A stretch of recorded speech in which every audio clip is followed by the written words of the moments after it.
Dharma ini memang cerita kuno, yaitu kalau saya meyakini karena dan juga dari pembelajaran kami bahwa Angling Dharma di sini memang era pada masa Kadiri. Angling Dharma sendiri ini adalah cerita yang mengisahkan tentang seorang raja yang mengerti bahasa hewan. Ya, dia bisa mengerti bahasa hewan ini, ilmunya didapat dari siapa? Yaitu dari sahabatnya yang bernama Naga Partala. Naga Partala di sini memberikan ilmunya kepada Angling Dharma atas tindakan ucapan terima kasih karena mengetahui bahwa anaknya Naga Gini itu melakukan perselingkuhan dengan ular, di mana kedudukan kasta naga dengan kasta ular jelas berbeda. Nah, di sini Naga Partala mengajak Angling Dharma untuk mentransfer ilmunya dari Naga Partala kepada Angling Dharma. Pada saat itulah Angling Dharma setelah menguasai ilmu tentang penguasaan bahasa hewan, Naga Partala memberikan wasiat kepada Prabu Angling Dharma agar ilmu ini tidak sampai dibocorkan atau dibuka kepada khalayak umum atau siapapun, karena resiko dari pentransferan ilmu ini adalah Naga Partala akan meninggal. Nah, di situ pada masanya Angling Dharma saat selesai mendapatkan belajar ilmu dengan Naga Partala, kembali pulang ke rumah.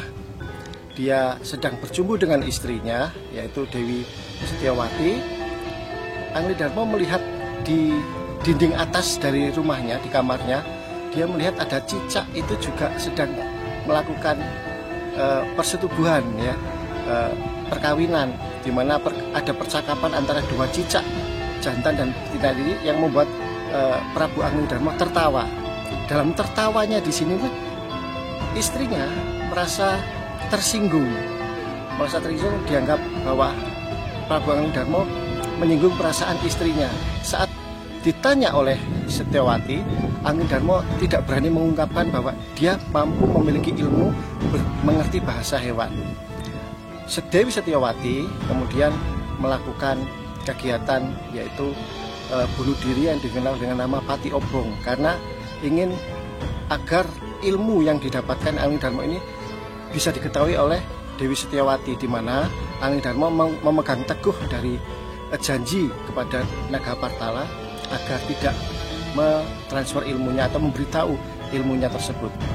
Nah, di sini saat Dewi Setiawati melakukan Pati Obong, Angling Dharma juga merasa bersalah. Istri saya kok melakukan Pati Obong, saya harus juga ikut mendampingi.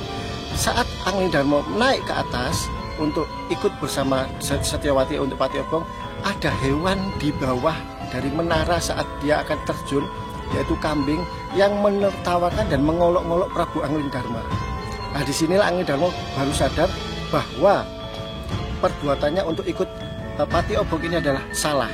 Nah, di situ akhirnya Angling Dharma tidak melakukan Pati Obong, yang melakukan Pati Obong adalah Dewi Setiawati. Setelah Dewi Setiawati mengetahui dia melakukan Pati Obong, Angling Dharma merasa bersalah, maka dia melepaskan jabatannya dan kemudian melakukan pengembaraan dengan merubah wujudnya menjadi burung belibis.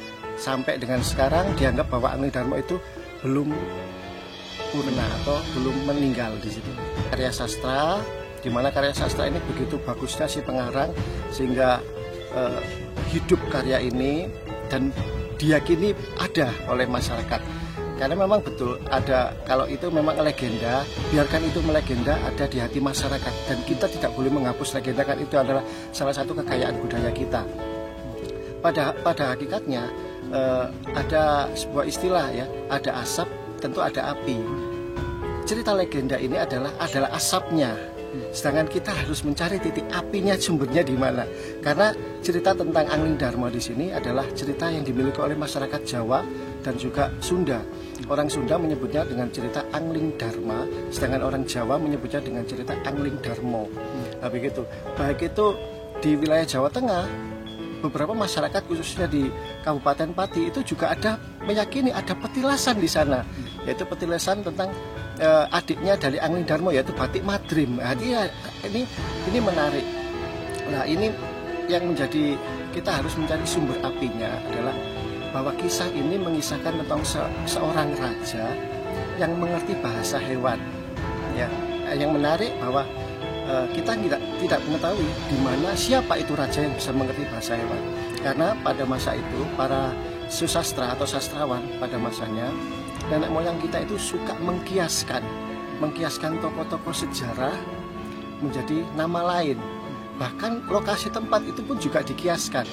Tapi setidaknya cerita itu tumbuh dan hadir ada di masyarakat Jawa kali. Dan legenda ini biarkan tumbuh dan berkembang di hati masyarakat dan kita tidak boleh menghapuskannya. Perlu kita ingat bahwa untuk memenuhi suatu kisah sejarah atau cerita sejarah atau fakta sejarah ada 3 unsur dalam akademis, yaitu unsur ilmu sejarah, bahwa ada manusia sebagai pelaku sejarah, ada waktu, dan serta tempat peristiwa itu terjadi. 3 hal ini harus terkait. Sedangkan Alindharma ada satu yang hilang, yaitu tentang kapan Raja Alindharma bertahta, dan tahunnya itu memang kabur sekali. Untuk tempat jelas ada penyebutan Malopati. Pelaku sejarah ada Dewi Setiawati, ada Prabu Anglingdarma, ada Bati Madiun dan sebagainya. Hanya waktu yang memang dikaburkan oleh nenek moyang kita.